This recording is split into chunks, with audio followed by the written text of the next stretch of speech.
gentlemen, boys and girls, ships at sea, it is time for another episode of Property of the Week from PropertyLens. In case you don't know, I'm Bob Frady, co-founder and CEO of PropertyLens. With me, as always, John Sigmund, co-founder and president of PropertyLens. Hey, listen, if you're watching this on the YouTube, click the subscribe button. It helps us feel better about ourselves. So, John, we've been having a discussion about whether PropertyLens is an upmarket or a mid-market or a down-market product in terms of the price of the house. And everybody goes, well, yeah, the rich houses, you want that stuff, but maybe there's some differences in there. What do you think? Where do you think it applies? Well, it applies to all, but if you look at the lower priced part of the segment, right? Those are typically starter homes. Those are typically people who are truly stretching to get into the home. Those are people who can't afford to make a mistake. On the high end, those are people with deep pockets who can afford lawyers. And that's the worst thing you want to have happen in a sale is the after close lawsuit. So, and then the mid-market, you're halfway to getting a lawyer. You're halfway to still stretching to get in the house. So across the spectrum, I think it's applicable. And it's really a matter of your situation and where you play. Okay, so here's what we like to do. We like to go to a random part of the country, well, a semi-random part of the country, pick a random house, and see what the PropertyLens report has to say about it. Where are we going this week? We're going to a place I've actually been to before. We're going to lovely Gulf Shores, Alabama. Single-family residential house, 3 bedrooms, 2 baths, 2,000 square feet. Ran this report today. So we go in and take a look at the report. Well, the first thing this report tells you is all the questions that you as a buyer should be asking the seller. In this case, this property is located in a FEMA 100-year flood zone. 1, it means you're going to have flood insurance if you have a mortgage. 2, has this property ever flooded? Not all properties in a flood zone will flood, but it's also good to know, you can see from the property, if we look at the picture, that it was raised up. There were steps going up to the front. So there's probably an empty crawl space underneath. And it's probably built that way for a reason. So guess where I saw this on the listing? I don't know. Where did you see this? Nowhere. I didn't see it on the listing at all. That was a trick question. No, they didn't tell you it was in a flood zone? A PropertyLens report is like a cheat code for a house. It's like you can decide, okay, I want to go see this house. It's in a flood zone. All right, I'll negotiate appropriately. Or you can go, nope, don't even want to see it because it wasn't disclosed in the listing at all that this is in a 100-year flood zone. So bingo, we've already made it. And if your time is worth like $100 an hour, then to drive back and forth to that house, it's a lot of money to spend your time. So boom, you've already paid for the report. You made your money back on the report. Already positive ROI. Okay, so it's in a flood zone. What else do we see? Let's see. We got 1 construction permit in the last 5 years. 0 have been closed. So this permit might be open. And if it's open, those are always bad things to deal with, especially if you're not the person who pulled it. 2 repairs issued in the last 15 years. Siding and water damage. I wonder what happened there that would cause siding and water damage being in a 100-year flood zone. Yep. No idea. Let's find out. Now, listen, you may still want to buy this house. You may say, I'll ride out the risk. I'll ride it out. And I will take that as a piece of information that I know at some point in the future, I'm going to have to do some work on this house. Next, we get termite infestation. Termites, they like this area. So guess where that's disclosed on the listing? I'm betting nowhere. All right? Oh, nowhere. No. 0 for 2. So now this might be as simple as saying I need a termite inspection as part of the inspection. But guess where the termite inspection comes in? It doesn't. It's not part of the standard inspection. Now, your inspector, you might say, hey, look out for termites and see if you see anything. But it's not part of the normal inspection. So unless the inspector knows to look for it. So you're in the chips right now. How about the roof, John? Well, the roof's still, it's 8 years old. 18 years left, 26-year lifespan for shingles in Alabama. Um, it's a big roof. It looked like it was a single story for the most part house. So you got a lot of things to take care of there. But, at 8 years, sort of borderline for a lot of insurance companies at that point. And you'd want to make sure that, the roof has been taken care of. All the shingles are up there, and see if they put in reinforced shingles when they put it on. Very nice. This location does have a high incidence of crime. So you want to make sure that you've got a security system on the house. Could be as simple as a series of ring cameras or ring light cameras if you favor other cameras. But make sure you get some sort of security on this house, especially if you're going to make it a vacation house. If you're going to be there part time because you want to be there when it's nice and you're not there part time, get a security system for the house. We see that there was a wind event here in September of 2020. So you want to check if the owner was there, did anything happen to the property? Oh, we got lightning. Not too surprising. They do get convective storms. You'd want to check for a whole house surge suppression system. And if it's a really high area and you're at the top of whatever hill might be there, you might want to also have a rod or some other way of getting the lightning away from your house. Guess what else they have in Alabama, John? It's next on our list. Mold, because you got heat, you got moisture, and you got no temperatures that are ever going to get cold enough to kill it off. Yep. Mold is tricky because a lot of times it hides. Sometimes you can smell it. It just smells musky. Sometimes you can see that the wall might be slightly warped, or there might be areas of drip marks inside of the house or staining in the house where the mold is growing behind it. But it's a tough one to pull out. You're going to need a car here. It's below average walkability unless you're like a super walker. It has a fireplace and there's no solar panels on here. And so you can print these questions out and take them with you to the open house to say, hey, what about this and what about that? You come in as the advantaged buyer. You come in the know. And you already know it walking into the house. Now, listen, they may have remediated this place out the wazoo. Who knows? But these are the questions to ask. So next we have our inspector lens, which is sort of the same questions, just rearranged from an inspection standpoint. It's in a 100-year flood zone. Check and see if there's sub pumps. Are they working? If there are there French drains that you have? Has there been anything done to lower the risk of flood at the property? Check for signs of sewage backup, which is nastiness on the floor, and the like. If there is a crawl space, and we'll find that out later, you probably want to get into that crawl space to check it out to see exactly what's been going on in the lower levels. The same thing with termites. Look for all the good stuff. The roof's in good condition. You could get up there on the roof if you want to, but check around the edges at least to make sure it's in good shape. There's some crime in this area. Check for creosote buildup. If there's a fireplace, consider a mold test and look for mold damage. So a lot of people will say, I don't need your report. I got an inspector. Well, who would you rather have? The inspector that knows these things and knows to check them, or the inspector who doesn't?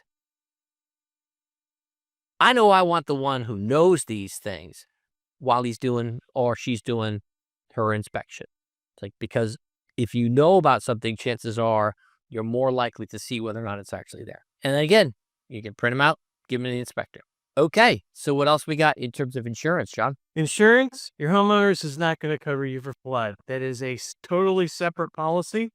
You can get a NFIP policy from FEMA, or you can look into private flood insurance, but you are going to, can't say you're going to need it, but you're going to need it. Prime is going to cost you a little bit more. So again, while Bob likes Ring, I like Nest, get a security system. Budget for it. Fireplaces are associated with increased fire risk. Why? Because there are typically fires inside fireplaces. If this is a wood-burning fireplace, you've got creosote buildup, you've got other things that you need to take into account.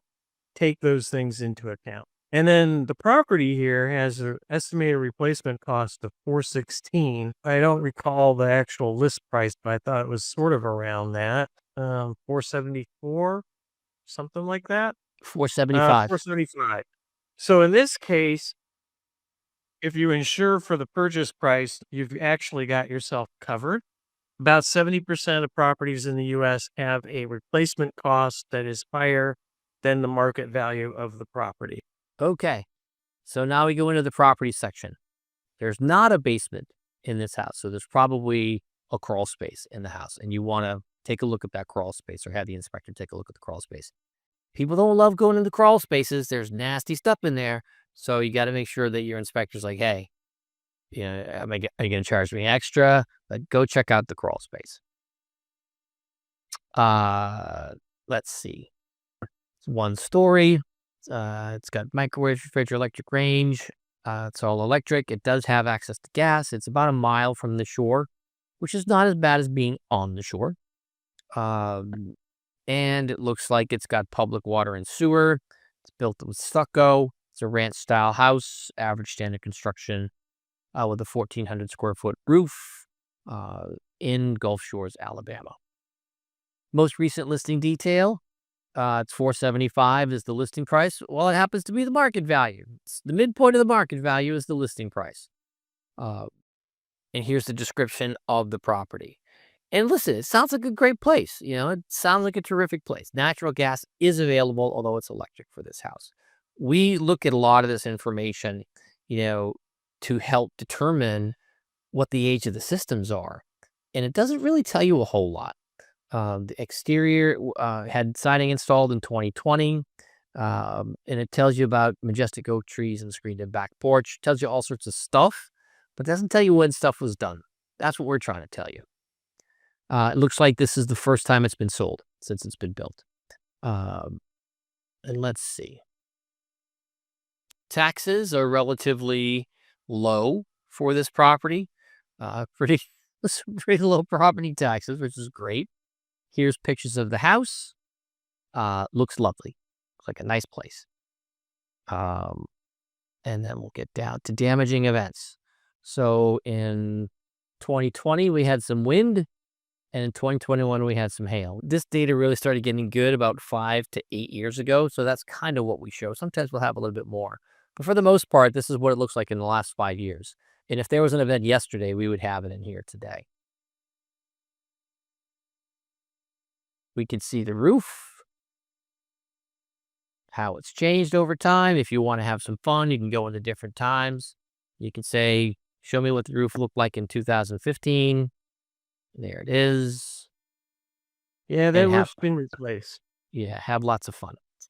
So here is our roof condition score, part of our PropertyLens systems.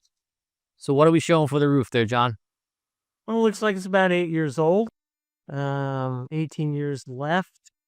It's shingle material, somewhere between, you know, $13,000 to replace, should it need to be replaced. This roof looks really good right now, but it did have, you know, as we noted, a sizable event in the area. You'd want to make sure that something, you know, did that hail hit here? And if it did, what took place on the roof? But it seems to be in great shape. It's got medium risk exposure, so, you know, it's not bad, it's not great, it just is. Yep. It's gable roof, which is great in hurricane-prone areas rather than a hip roof. Structure and foundation. It's made of stucco. The soil composition. It's very young soils, drains well. So you should have good drainage at this property. It's not so good for a septic tank. And you could have a basement here. They just don't. Well, being in a flood zone, probably not the world's best idea to have a basement. Probably. You don't need a temporary pool in your basement. Okay, what do we got for potential threats to structural integrity there, John? Really not a whole lot other than termites. Yep. It's got nice soft water, so, you know, a lot less likelihood to have leaks caused by hard water. No mine subsidence. Soil drainage is great. You're not going to have frost heave down in Alabama, at least not this part of Alabama.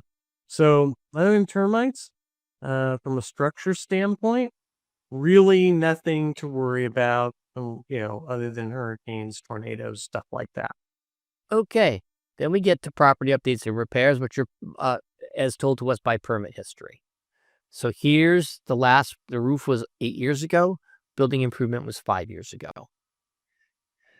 First thing we tell you is, are the permits required? And they are in Gulf Shores. New home construction, additions, alterations, or installation of accessory structures like a garage or a shed. It is in a coastal and hurricane-prone area, so there are some pretty strict wind and local flood regulations. So you want to check with the local permit area just to make sure that if you're going to do any work on this house after you buy it, what exactly needs to be done. And we give you a link to Gulf Shore permits. So here's what we see. Oh, look, the siding was replaced in 2020, just like they said in the listing. The roof was replaced in 2017, which they didn't mention in the listing. And there was water damage in 2011, which was not mentioned in the listing. Oh, flooding potential. You're in a flood zone, a 100-year flood zone. And by rule, if you're in a 100-year flood zone, you can't be in a 500-year flood zone because the 100-year is inside of the 500-year. Flood insurance is required if you have a mortgage, and we recommend it. So if you're going to finance this, you need to have flood insurance. Now, unfortunately, most people get flood insurance and then drop the premium after the first year because people aren't so good at checking on following up whether or not you still have flood insurance. But it is required, and you should have it in this location. Because here's the thing. You get it from both directions. You get it from the coast, although it's kind of moderate from the coast, but you also get it from water that's surrounding you, from rivers, at higher It's risk of rivers. usually caused by lots of water falling from the sky. And Yep. since you're in a hurricane-prone area, those are the storms that drive that issue. Water likes to fall from the sky in Gulf Shores. And the map lacks nuance, as we would say. Oh, I don't know. There's a couple of 500-year zones in that map. This is just one big red swath. Yeah. You're in the zone. So there are no lomas and there are no lomers. So this person has not said, okay, I should be in the flood zone. We don't have a record of that at all from FEMA. Okay. Naturally occurring risks. Some people would call these perils. What do we got here, John? All right. For the naturally occurring risk, perils, /hazards, /bad things that can happen to your house, we have hurricanes. This is an area that is prone to hurricane. National percentile, 96.69%. You'd have to work really hard to get higher than that. Historic loss ratio is low, which is always good. So, you can look at that as, hey, this place might be subjected, but doesn't happen here, or they've just been lucky so far. Totally your call. Lightning, we talked about lightning. There's a lot of lightning strikes. They get convective storms. They get things that drive lightning. So you'd want to definitely, understand that. Being a D, you probably just need to get a whole house suppression system versus an F that would require a rod. I would also Everything make sure else- you had a porch so you could watch the lightning storms, because that's kind of cool. Well, that's sort of cool. Yeah. Everything else, fairly calm. Yep. Really. I mean, you're not gonna Pretty nice. have a volcano, wrong side of the country, wrong side for tsunami. It's flat there, so no landslides. Sinkholes, 32 states can get them. Alabama is one of those states, but not where this house happens to be situated. You're not going to get an ice storm. Every now and then you will get hail, but it's not a regular visitor type of thing. It's sort of, a rare event. Yep. So all in So if we all, look at not bad. not bad at all. So crime. Well, the joy of crime is it's a rapidly changing variable. Most of the things that we deal with are time series. Things change slowly and over time. Crime is an annual event and can be changed simply by putting a police car out in front of your house. But here you see aggravated assault. If this is near a beach, you get a lot of that type of traffic. And burglary, same type of thing. Everything else, not too bad. The U.S. is a relatively safe country. Seas are okay. Really safe for rape and robbery. Cool. On the good news And side, no no sex sex offenders. workers. That's always good. And again, this is something that people get very concerned about after the fact. It's like, you can know this walking in. It's like, yeah, there's some risk, but there's some good things too. In the neighborhood, there's not a lot of public transit, and it's not really great for walking. Um, Otherwise, it's kind of quiet. There's an airport nearby. You'll get some airport noise, but not much. No rail noise, not a lot of road noise, which is great. It's a nice quiet place. And the community's pretty well prepared for natural disasters. A lot of communities panic.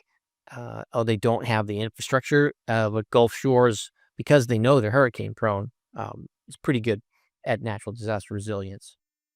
Then some fun stuff like points of interest, where the nearest churches are, where the schools are, all sorts of fun stuff like that. Toxic exposure, which is not so lovely. What are some of the what are some of the risks? We've got risk of mold. There's some PFAS in the drinking water around there, but it's relatively moderate, and you've got low incidence of radon in this area. The nearest contaminated sites, there's a couple of underground storage tanks pretty close by. At the quick stop, usually at the gas station, because gas tanks are underground. And if they leak, it can leach out to 1,000 feet or so, which may impact your property, but relatively rare. But there is a Superfund site close by, which is the Fort Morgan Drum Company, which is becoming a required disclosure in some states. But it is a mile away, so it's pretty far. And there was a clandestine drug lab about 1.3 miles away, and another one close by, 1.37 miles away. And then all the stuff you want to know. Here's some stuff that you might not know: is your fire and protection and response is, pretty good. It's good fire stations around there. There's some hydrants around there. Law enforcement response, pretty good. Medical, pretty good, based upon the density of those types of folks in the area. Health and safety services, pretty close by. Police stations less than a mile away. Fire stations less than a mile away, which is always good if you are in need of those services. We estimate the utility cost to be about, it looks like about $170 a month on average. Oh, excuse me. Here's the electricity cost over here. If you want to get solar, you could probably knock most of that out. That depends upon your flavor.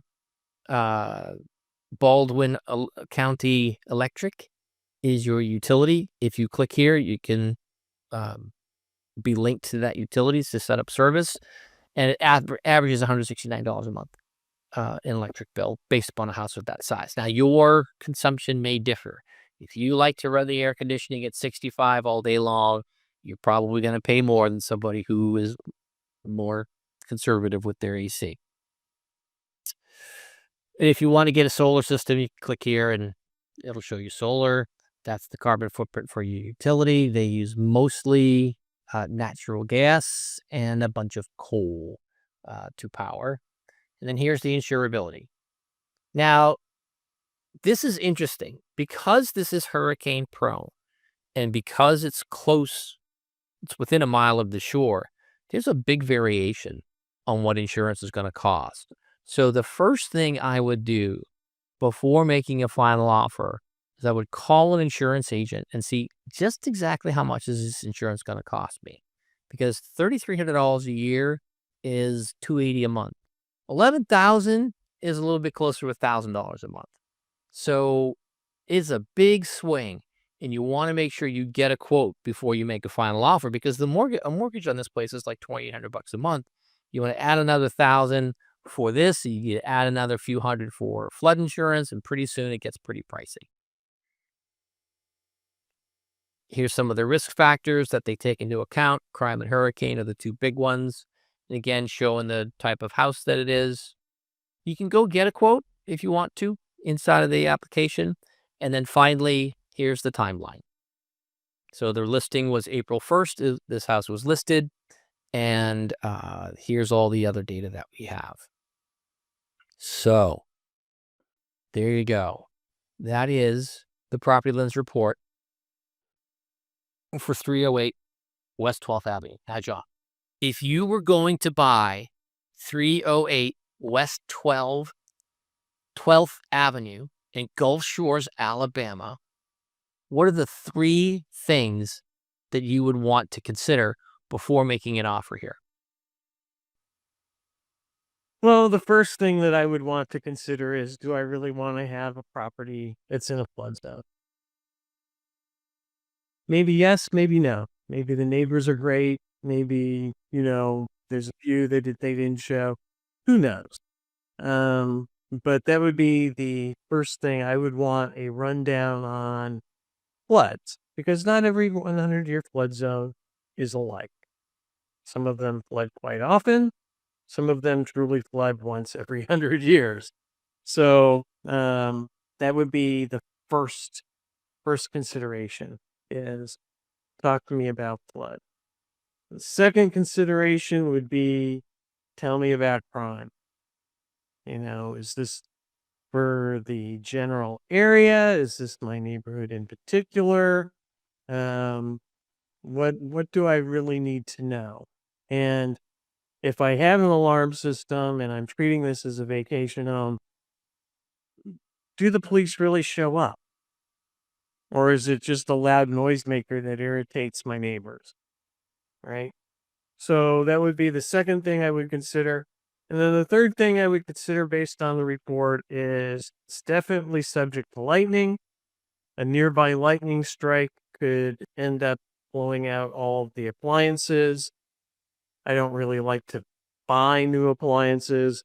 So I would definitely want to make sure that there was some type of suppression going on. So if I were buying or considering 308 West 12th Avenue in Gulf Shores, Alabama, here are the top 3 things I would look for. Number 1, how much is insurance going to cost? Because it's in a flood zone, it's near the ocean, and it's got hurricane. So how much does that cost? Because that could have a massive impact on my affordability for this location. The second is flood. It's in a flood zone. It looks like it's had water damage before. That may have been from a hurricane. It may have been from a flood, but it's had water damage before. What's been done to prevent future flooding? Are there French drains? Are there some sort of system to help mitigate the risk of flood? And then the third is mold. It's a moist climate. You know that water has come to the house before. It rains there a lot. You have hurricanes a lot. Get a mold test for this location, because and make sure that you ask the seller if they have had mold issues in the house before. They have to answer you as correctly as possible. And they might say, I don't know, which is definitely, if the realtor says, I don't know to mold questions, get a mold inspection before you decide to finally purchase the house. Because that could really impact your ability to enjoy that house, if it's full of mold and you have a mold sensitivity. So those are the 3 things that I would look for. Insurance, flood, mold are the 3 things I would look for at this location. But otherwise, it looks nice.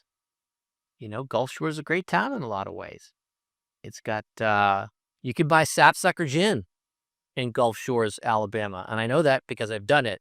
And I love sapsucker gin because it's awesome. And they're not even sponsoring this podcast. So that's what we got. And all of this can be yours by going to PropertyLens.com, buying a report. And remember, if you don't like what you see, you don't think it's valuable, just let us know. Give you your money back. Yeah. All right. So for this week's episode of Property of the Week on West 12th Avenue in Gulf Shores, Alabama, I'm Bob Frady. I'm John Sigmund. See you next week.